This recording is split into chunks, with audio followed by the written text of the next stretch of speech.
Չորրորդ հանձնարարականը տնտեսական զարգացման և ներդրումների, տարածքային կառավարման և զարգացման նախարարներին, քաղաքաշինության կոմիտեի նախագահին և համագործակցելով համայնքապետերի հետ հանձնարարում եմ բազմաբնակարան շենքերում և նրանց անմիջական հարևանությամբ գործող գիշերային ակումբների և նման զվարճանքի օբյեկտների գործունեության կանոնակարգելու, ինչպես նաև անհրաժեշտության դեպքում այլ վայրերի տեղափոխելու նպատակով համատեղ ներկայացնել օրենսդրական անհրաժեշտ լուծումների վերաբերյալ առաջարկություններ։ Ընդ որում, անհրաժեշտ է նախատեսել այդ փոփոխությունները կյանքի կոչելու համար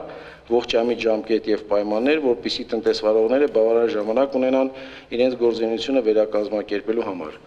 Խոսքը գնում է ստրիպտիզ ակումբների և դրա նման զվարճանքի ակումբների մասին, որովհետև շատ բողոք կա, որ բազմաբնակարան շենքերի տակը և բարոյական կերպարը և անհանգստությունը, այդ իսկ պատճառով կարծում եմ, որ մենք պետք է արձագանքենք։